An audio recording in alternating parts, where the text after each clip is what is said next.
Well, the biggest losers in the stock market today, FedEx, which posted financial results that really saw pretty good numbers, record earnings in ground and freight. So what's the problem?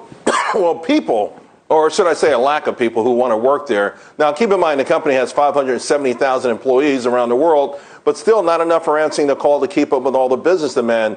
And this, well, we know has been a common issue for small businesses, but now even giant corporations that pay so-called livable wages are straining to get this talent.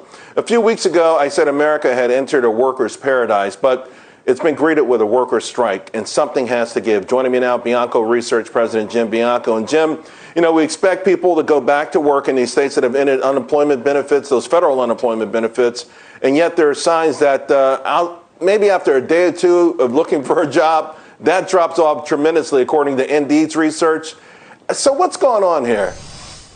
You know, that's a good question, because as of Monday, 21 states will have dropped the extra federal supplement of $300 a week. So it won't exist in 21 states. Google search trends show that there is a lot of people looking for jobs, but when it actually comes to going to a site like Indeed and actually maybe applying for a job, not so much.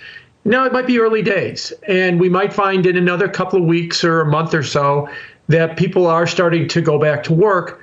But I do think this is going to strike right at the heart of this debate about transitory inflation, whether or not it's going to take more wages to actually get people back on the job, or if it's just going to take the lack of a federal benefit to get them back on the job. We'll find out in probably about a month or so.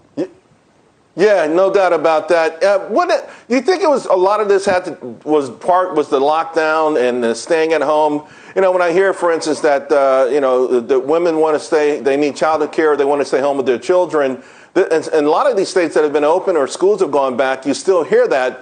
That we become sort of detached from what we were used to, and maybe it was some sort of epiphany. But now you have all of these workers who are really demanding a whole different set of circumstances that certainly have to impact the economy at some point. Yeah, about 30% of the jobs in America could effectively be done at home. A policeman, a surgeon, a waitress can't be done at home, but 30% can.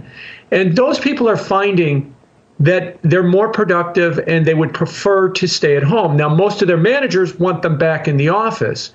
And that's creating an existential question. What is the purpose of the office? Well, 20 years ago, we knew what the purpose of the office was. It was where all of the resources were to do your job. Today, all those resources are on your laptop, if not your phone. All we need you to do is do it. And you could do it almost anywhere. So now we need to kind of find, what is the purpose of the office? And a lot of people are saying, I don't want to go back to the office. I found the politics to be terrible. I found the meetings to be boring. I found the commute to be too long. I would rather find a job where I can work at home more. Yeah.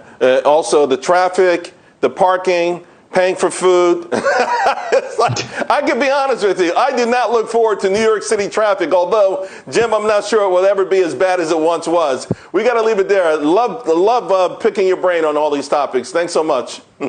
Thank you. Well, brick and mortar.